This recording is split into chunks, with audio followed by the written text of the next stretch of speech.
Marina rose before dawn, not from any love of mornings, but because the pings from Helena's phone would soon demand her hands. She brewed coffee, wrapped parcels, swept floors, typed invoices until her fingers cramped. Every paycheck from her bookkeeping job went straight to her father's widow for the family. Yet she saw only new gadgets for her step-siblings, new shoes on their feet, never a single treat for herself. Family first, Helena repeated, a chain disguised as kindness. On a freezing night, Marina stayed late covering a shift. When she returned, Helena accused her of stealing from the lockbox. Her step-siblings echoed like a chorus. Marina tried to explain, but Helena's eyes were shards of glass. "You don't belong here."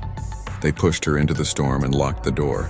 Snow sliced her skin as she stumbled toward the old bridge at the edge of town. She slipped on the icy planks, and in one sickening instant she was unalived. But that was not the end. She opened her eyes to spring light filtering through lace curtains. Her room looked younger, her body felt smaller. On the desk sat the stuffed bear she'd thrown out at 19. The calendar on the wall told her she was back, 2 years before the bridge. The house was still quiet. Helena had not yet taken control of her wages. Marina touched her own face in the mirror. This was no dream. Shock turned to an icy calm. If she had a second chance, she would not plead. She would become someone Helena could never crush. Perhaps she could teach them what it meant to treat someone as disposable, without ever laying a hand on them. She began with observation. At breakfast, she listened instead of spoke. She noticed how Helena bragged about using Marina's name to apply for a card, how her step-siblings faked their grades and edited screenshots before showing their mother. Secrets, Marina realized, were their weak points. At work, she opened a private account under a variation of her name. She transferred her pay there, leaving only a token sum. She studied quietly at night, earning an online certification in auditing. She mapped a life that required no permission.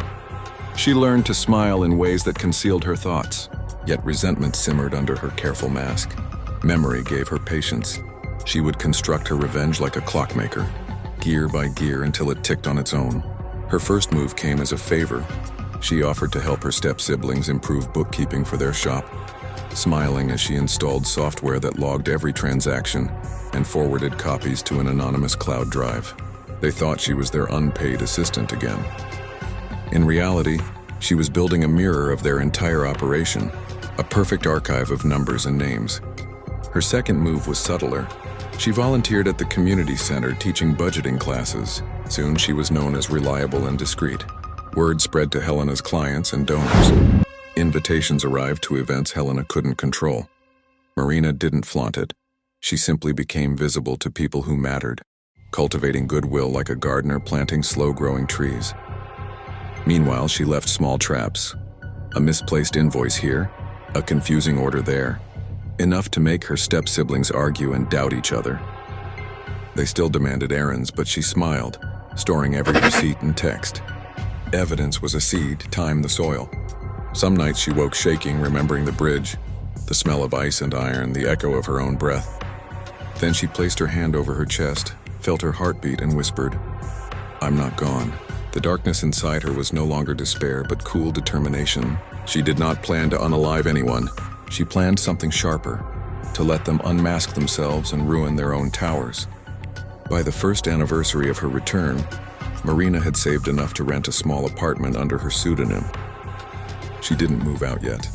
Leaving abruptly would alert Helena. Instead, she continued to play the obedient daughter, baking cakes, fixing spreadsheets, smiling when mocked. Every gesture was a thread in a web only she could see. She rehearsed the day she would step out quietly, leaving them surrounded by the very records they had ignored. In her old life, she had been unalived on the bridge. In this life, she intended to walk across it laughing, free of their grasp. The real punishment, she thought, isn't pain. It's the slow collapse of a tower built on lies and sealed by their own hands. Marina settled into her new rhythm with precision. Every day a careful balance of obedience and silent rebellion. She continued to fetch, clean, and submit herself to Helena's whims, all while her mind worked like a steel trap, cataloging mistakes, weaknesses, and patterns. Her step-siblings bickered constantly, unaware she had planted small inconsistencies in their accounts that would later seem like careless negligence. At night, she pored over every email, receipt, and ledger entry, noting the exact ways Helena manipulated information and twisted truths. Each piece was a thread, and Marina began weaving a tapestry that would someday expose them entirely without ever lifting a hand to harm anyone. One evening, Helena asked Marina to attend a business networking dinner in her place, claiming she was too tired. Marina smiled politely and agreed. She listened closely to Helena's clients, quietly remembering names, preferences, and secrets. After the dinner, she sent small anonymous gifts tailored to each person's interests, accompanied by notes complimenting their business acumen. Within days, she began receiving invitations and requests for advice. Helena noticed this shift in influence and dismissed it as coincidence. But Marina quietly expanded her network, planting herself as an invisible presence in circles her step-family could never penetrate. Meanwhile, she subtly guided her step-siblings into their own mistakes. She created false deadlines, altered minor figures in spreadsheets, and left contradictory instructions in ways that appeared accidental. Their arguments escalated, and Helena began to suspect internal sabotage, though she could not pinpoint the source. Marina maintained her calm exterior, the dutiful daughter, while the cracks widened around her. At home, she started learning Helena's habits, her routines, the way she monitored spending, the order in which she checked messages. Marina used this knowledge to manipulate small outcomes: delayed packages, slightly wrong invoices, minor confusion that always fell back on the step-siblings' shoulders. Helena's temper flared, but Marina's hand remained invisible in every chaos. One morning, she orchestrated an incident that would haunt them quietly but permanently. A shipment of supplies, misfiled by her deliberate nudges, arrived at the wrong address. The step-siblings panicked, Helena raged, and Marina watched with quiet satisfaction as their coordination collapsed under their own mistakes. All the while, she documented everything meticulously. Each error, each tantrum, each misstep was a note in the ledger she would someday reveal. Her apartment became a command center. Every bit of their business, every petty financial decision mirrored and stored. Marina's intelligence network grew. She had planted anonymous tips to local vendors, nudging them toward behaviors that highlighted her family's mismanagement. Helena, believing she still controlled the household, remained blind. Marina's patience paid off in the subtle ways they underestimated her. When Helena boasted about her cleverness, Marina allowed the illusions to persist, knowing the eventual unraveling would be far more satisfying. At night, she practiced social skills, attending discreet gatherings under her pseudonym, gaining confidence, contacts, and influence. She learned the soft power of reputation and trust, using them as a weapon sharper than any direct confrontation. Her step-siblings became increasingly frustrated, blaming each other for the cascading errors. Arguments grew public, relationships frayed, and Helena's authority weakened, though she remained unaware of the architect behind the chaos. Marina, however, remained serene, her outward obedience hiding the storm of clever manipulation she controlled. By the time the second anniversary of her return approached, Marina had laid the foundation for a confrontation that required no force, no vengeance in the traditional sense, only the quiet revelation of truth.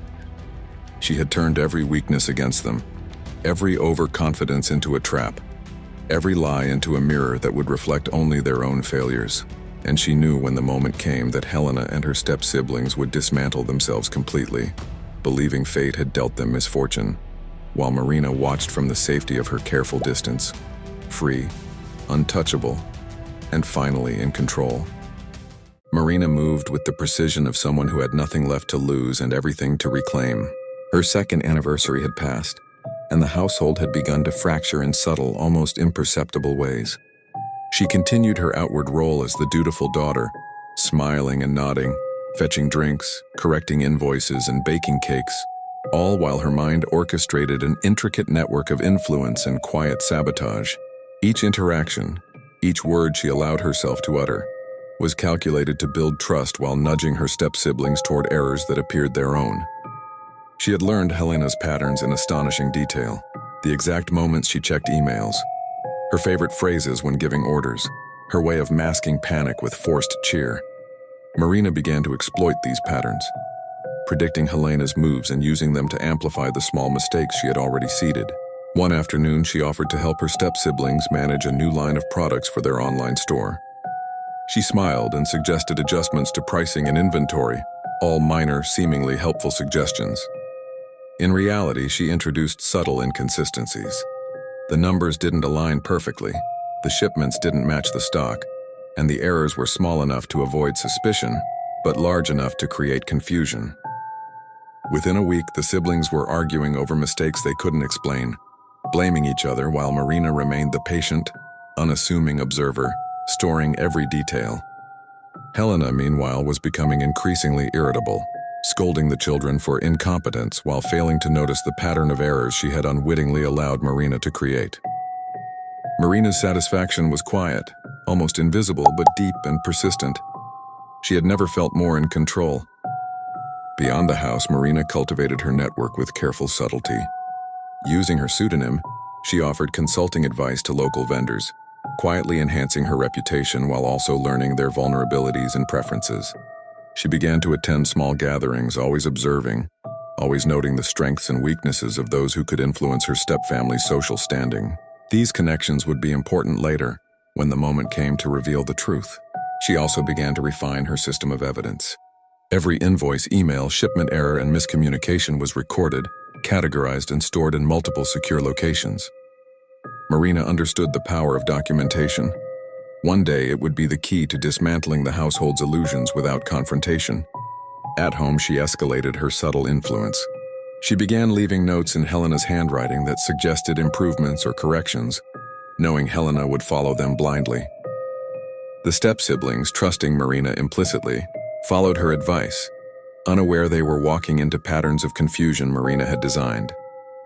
Arguments intensified, and Helena's frustration became almost comical in its predictability. One evening, Marina engineered a particularly intricate situation. A major shipment was due to arrive for the shop, but she adjusted the documentation so that 2 different deliveries were scheduled for the same time at different locations. The step-siblings panicked, scrambling to coordinate pickups while Helena raged over the apparent incompetence of everyone around her. Marina observed quietly, taking careful notes, smiling faintly as her web unfolded exactly as planned. She did not intervene, she did not speak. She simply watched as the household revealed its fractures, the chaos entirely of their own making. Nights were quiet, but Marina never rested fully. She reviewed each interaction, each tiny disruption, and calculated the next move. Her careful patience had created a reservoir of leverage. She was invisible yet omnipresent, a shadow guiding events with precision. She had no desire to unalive anyone. The satisfaction would come from watching them destroy themselves through their own arrogance and misjudgments. By the time the 3rd anniversary approached, Marina had established herself as both omnipresent and untouchable. The family's dependence on her, their reliance on her obedience, had become a weakness they could not see. She had transformed herself into the calm center of the storm, the architect of a collapse they could neither predict nor prevent. She smiled softly to herself, thinking of the moment when all her careful planning would converge, and the illusion of control her stepfamily clung to so desperately would unravel completely, leaving them to face the consequences of their own choices, while she stepped away unscathed, finally free and fully in command of her life. Marina's influence over the household had grown so quietly that Helena barely noticed it, attributing the small shifts to coincidence or luck. The step-siblings were increasingly frazzled, tripping over their own mistakes while Marina maintained the perfect mask of compliance. Each misstep she had orchestrated now compounded with others, creating a slow cascade of confusion and tension that only she fully understood. Helena, proud of her control, continued to delegate responsibilities, never suspecting the architect behind the growing chaos was the very daughter she had tried to crush. Marina spent her days weaving small, precise snares. She altered minor details in invoices and shipments, slightly reordered inventory, or suggested helpful adjustments to spreadsheets that subtly contradicted other information. Each error seemed accidental, but together they formed a pattern that slowly eroded the family's confidence and cohesion. At night, Marina compiled and cross-referenced every small mistake, every miscommunication, and every hidden misstep, building a comprehensive map of the household's failures. She labeled everything meticulously: who was prone to panic, who ignored details, who repeated mistakes, and where Helena's pride blinded her to obvious problems. She understood that the true power lay not in confrontation but in knowledge and timing. One morning, Marina executed a maneuver she had been planning for months. She sent anonymous tips to key suppliers, nudging them to confirm orders directly with her step-siblings rather than through Helena. Simultaneously, she adjusted shipment schedules so that overlapping deliveries caused confusion. Within hours, the household erupted in arguments and frantic calls. Helena raged, accusing the children of negligence, while the step-siblings scrambled to correct issues they could neither fully track nor explain. Marina remained outwardly calm, observing the storm she had engineered, cataloging every reaction. It was a lesson in patience and precision. She did not interfere, she simply allowed events to unfold. Over the following weeks, Marina continued to expand her silent network. Through her pseudonym and community connections, she cultivated relationships with local vendors, accountants, and influential neighbors, all unaware of her connection to Helena's household. These contacts served as both protection and leverage, ensuring that when the final revelation came, she could act from a position of undeniable authority. Inside the house, she escalated her subtle manipulations. She began leaving small but critical documents accidentally in places where they would be discovered by her step-siblings. These notes contained deliberate contradictions or incomplete instructions, forcing them to make choices that further exposed their incompetence. Helena grew frustrated, blaming herself, blaming the children, and even questioning her own memory, while Marina silently collected every moment of confusion as proof of her careful orchestration. Nights were her time for strategy. She reviewed her records, refined her tactics, and prepared contingencies for every possible response. She was no longer the girl who had been unalived on a bridge. She was a strategist, patient and meticulous, her revenge constructed like a delicate machine, each gear turning in perfect harmony. By the fourth year of her return, Marina's network, knowledge, and subtle manipulations had placed her in an untouchable position. Helena and her step-siblings were completely dependent on her competence, blind to the fact that every small error, every moment of tension, was a product of Marina's design. She smiled softly at the thought. The household was crumbling from within, and they would be the ones to dismantle their own illusions entirely, believing fate had dealt them misfortune, while she watched, free, untouchable, and fully in control. Marina had perfected the art of invisibility. The household operated as if she were a shadow, ever present but unnoticed, while every thread of chaos traced back to her careful planning. Helena's temper had grown unpredictable. The step-siblings' confidence eroded, and the smallest task now sparked conflict and doubt. Marina continued to maintain her mask of obedience, smiling, baking, fetching, and correcting, all while her ledger of errors, missteps, and contradictions swelled into a comprehensive archive. Each day she added notes, cross-references, and annotations, mapping patterns of pride, fear, and negligence. Then the moment she had envisioned for years arrived. A major supplier had contacted Helena directly with concerns about inconsistent orders and missing invoices, a situation Marina had orchestrated through subtle nudges and anonymous tips. Helena panicked, flailing in front of the step-siblings, blaming them for mistakes they had unwittingly made, while Marina stood silently to the side, calm and collected. Next, Marina released carefully timed pieces of evidence she had collected over the years. Emails, receipts, delivery logs, and communications that proved the errors were systemic and not random were quietly shared with key vendors, clients, and even Helena's social circle. Each revelation seemed accidental to outsiders, yet perfectly timed to reveal the depth of mismanagement. The household's fragile alliances collapsed under the weight of their own mistakes. The step-siblings argued endlessly. Helena's authority diminished and their reputation within the community faltered. Marina, invisible and untouchable, had engineered every outcome without ever raising her hand or uttering a word of confrontation. Over the following days, she observed as her family scrambled to repair their own network, unaware that the failures they were frantically attempting to correct were a reflection of their own negligence magnified by her subtle manipulations. Every email she had sent anonymously, every altered invoice, every helpful suggestion she had planted contributed to the unraveling, a perfect demonstration of cause and effect that left Helena and her step-siblings exposed, humiliated, and powerless. And yet Marina felt no malice in her heart, only satisfaction. The lesson had been taught without violence, without unaliving anyone, only through patience, intelligence, and the quiet precision of her planning. She finally moved into her own apartment permanently, her life now fully under her control. She continued to maintain her pseudonym and professional network, building a life that was hers alone, free from the chains of the household that had once trapped her. The final act was subtle but decisive. A carefully worded letter left for Helena, describing the patterns, the consequences, and the inevitability of the collapse they had orchestrated themselves. Helena read it, confusion and fear in her eyes, realizing too late that the obedient daughter she had controlled had been the architect all along. Marina smiled quietly as she closed the door behind her. She had been unalived once, yet here she stood, alive, free, and in command of her destiny. The household would eventually recover, but it would never be the same. Trust had been shattered, pride humbled, and the illusion of control dismantled entirely. Marina walked into the morning sun, carrying only the weight of her own choices and the calm satisfaction of a plan executed perfectly. She had taught the ultimate lesson.